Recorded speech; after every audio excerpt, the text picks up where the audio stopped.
Flynn. Thank you.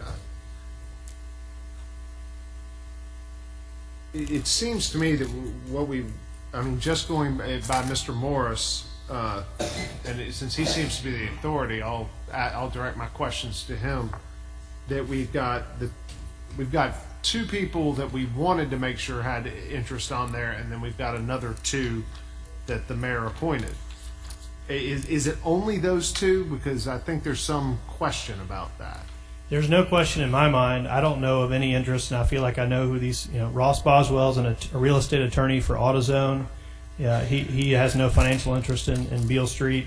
Edmund Ford Jr. does not. Nate Jones, he's the son of Fred Jones and the grandson of Nat D. Williams. He certainly has a lot of interest and history on Beale Street, but he personally, for the purpose of our discussion, we're talking about financial interest. Right, exactly. Yeah. I certainly can't say that I know all the finances of all these folks, but I can say that they all fill out the application, and they would all be subject to conflict of interest rules, just like you are. So to the extent they did have any financial interest, they would be conflicted from voting on any matters that affected their financial interest. But and that could come up in a lot of different ways, such as getting a quorum or something. I mean, the concern I think you're hearing here is we took extraordinary measures with Mr. Berlin Boyd's amendment to make sure that they had a voice, and apparently that was a little bit redundant because they were already going to have a voice, and now we've got another problem that we're going to have to deal with. I would like to keep things moving, which is why I'm trying to isolate who does not, so we can vote on them tonight Right. and continue this discussion further on in 2 weeks. So I know, just personal, like you said, Mr. Boswell does not. I know Councilman Ford does not. I know you do not, Mr. Morris. I know Ms. Nickel does not. And I don't believe we would, I don't know if for the purposes of the letter that Councilman Collins received, if Mr. Wexler was deemed to because of the proximity of FedEx Forum. Yeah, he certainly has no interest in the real estate that is the city's. He obviously has an interest in FedEx Forum, but he doesn't have any interest in financial interest in any Beale Street club. I do know who has financial interest in Beale Street clubs, and I can tell you the only ones on the list that do are the two designated slots by the City Council and J.W. Gibson's investment interest in the New Daisy. And that's it. Okay. I've already moved my motion. Now I want to hear from Councilman Collins because he has other information on this. So, and he's next in the queue. So thank you. That's correct. Mr. Collins, you have the floor. I also know that Mr. Whitlow does not have any interest on Beale Street. But whether it's directly or indirectly, people will vote in their interest, and they will have to determine and decide whether or not the interest is themselves or the other 639,000 members of the city of Memphis. And that's my concern. Nobody is challenging anybody's integrity. Nobody is questioning whether or not a person is honest or not. What I am speaking to is the level of disparity between ordinary citizens and persons who, and I'm going to use your term, have a direct knowledge of how the street is being run.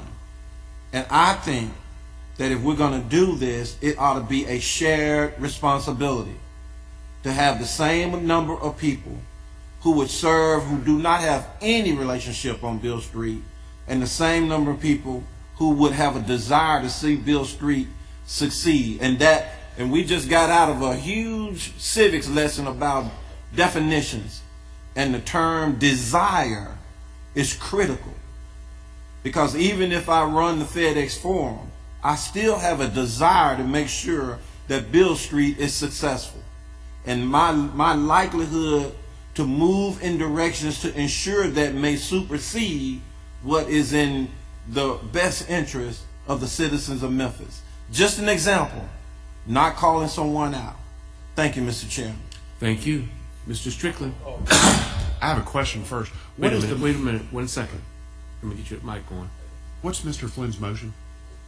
Mr. Flynn did not make a motion. He said he did, but you did not. There was no second. But Madam Controller, was a motion made?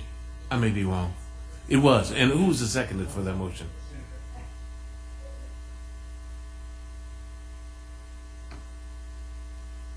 Flynn and Hedgebeth. And But that's just to approve the slate. that's the main motion. That was the main motion. That's the main motion, yes, sir. And I didn't know that's what you're referring to. Yes, the main motion's on the floor. Is there a motion since then? No, there has not been. Thank you. Okay. I'm seeing hands up, Mr. Strickland, All right, saying there will be. And I'm not going to make a motion, but I wonder if we could approve the slate subject to any of the 11 outside the 2 merchants signing something saying they and their family members don't have a financial interest. Because I think what we're saying here is we want to limit those with financial interest to those 2. And I just throw that out. All right. Chief, did you want to comment on that? We are fully supportive of having financial disclosures such as would be provided under our current ethics ordinance, and disclosing any possible conflicts of interest that may exist for all the board members. Obviously, the 2 merchant members, and it's pretty obvious, but everybody would welcome that. I think I was going a little further than just disclose. I think I was saying that if you cannot serve if you do have a financial interest, you or your family members, other than the 2 merchants. All right. You want to make that into a motion? No, I'm not making that motion because Okay. other people wanted to make motions. All right. I understand that. But for those of us who know this group, we know who that applies to. From what Mr. Morris just told us on those 4 names. Let's finish with the Q&A from members of the council. Mr. Berlin-Boyd. Yes, thank you, Mr. Chairman. I'll go ahead and make a motion, and my motion is to, and I can do it one by one based on the names that were given, with the exception of the 2 designated spots. So I make a motion to appoint Warner Ty Agee, Ross A. Boswell, Edmund Ford Jr., Paul Morris, Aaron B. Nichols, Jason Wexler,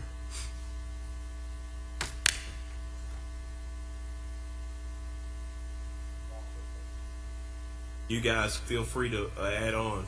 I mean, this is, and Mr. Whitlow. All right. We're going to repeat it. Motion by Mr. Berlin-Boyd, seconded by Mr. Ford, that the appointments include okay, Mr. Ford said he did not second it. Where did I hear that from? Mr. Hedgebeth, thank you. All right. Ty Agee, Ross Boswell, Edmund Ford Jr., Paul Morris, Karen Nickel, Jason Wexler, and Jamal Whitlow. That is the motion on the floor now. So let's limit our discussion to these individuals. If there's anyone, Ms. Halbert. Thank you, Mr. Chair. So is the assumption based on that recommendation suggesting that these other individuals may have an interest? For example, the city's music commission director, Johnny Walker.